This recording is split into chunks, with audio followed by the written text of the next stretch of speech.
Hoy en este video veremos las palabras que os ayudará a poder expresar vuestro amor. Si no has podido suscribirte a este canal, te diría que te suscribes, así que no perderás los próximos videos. Miɗo mayanama, muero de amor por ti. Miɗo mayanama, muero de amor por ti. Miɗo yiɗima no wonirɗa ni. Te quiero como eres. Miɗo yiɗima no wonirɗa ni. Te quiero como eres. Ko wanoma ɗaɓɓay mini. Estoy buscando a alguien como tú. Ko wanoma ɗaɓɓay mi. Estoy buscando a alguien como tú. Miɗo andi ko an tun nanditi. Sé que eres único o bien especial. Miɗo andi ko an tun nanditi. Sé que eres único o especial. Miɗo yiɗima no mi fofirta ni. Te quiero como cada respiración que hago. Miɗo yiɗima no mi fofirta ni. Te quiero como cada respiración que hago. Miɗo yiɗima no mi fofirta ni. Te quiero como cada respiración que hago. Miɗo yiɗi yi'ugol ma takko an ñande o. Me gusta verte en mis lados cada día. Miɗo yiɗi yi'ugol ma takko an ñande o. Me gusta verte en mi lado cada día. Hakkille an no yidudema fi giggol. Estoy enamorando de ti. Hakkille an no yidudema fi giggol. Estoy enamorando de ti. Aquí puede variar las jalbeni gite maɗen no welanmi. Amo la magia de tus ojos. Jalbeni gite maɗen no welanmi. Amo la magia de tus ojos. Mose maɗen no welanmi. Me gusta tu sonrisa.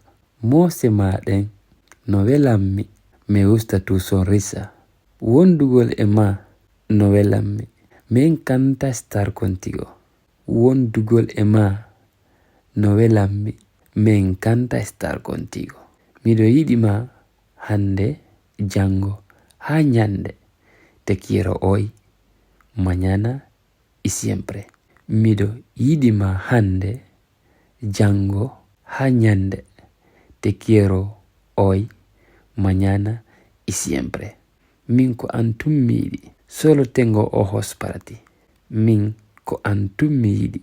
Solo tengo ojos para ti. A jalbinila ñallal ngal hande. Me has iluminado el día. A jalbinilan ñallal ngal hande. Me has iluminado al día. Hida laba, hida weli hakkil, hida foti. Eres hermoso o hermosa, inteligente y seductor o seductora. Hida laba, hida weli hakkille, hida foti. Eres hermoso o hermosa, inteligente y seductora. Hoydugol ma no welanmi. Me gusta soñar de ti. Hoydugol ma no welanmi. Me gusta soñar de ti. Fijidugol e ma no welanmi. Me encanta coquetear contigo. Fijidugol e ma no welanmi. Me encanta coquetear contigo. Miɗo faala ma takko an hande. Te necesito en mi lado hoy. Miɗo faala ma takko an hande. Te necesito en mi lado hoy. Mi da goto si wana an. Eres la única que quiero. Mi da goto si wana an. Eres el único que quiero. O bien, eres la única que quiero. Komin jeyma, eres pa mi. Komin jeyma, eres hakkille an ko e ma tun woni. No paro de pensar en ti. Hakkille an ko e ma tun woni. No paro de pensar en ti.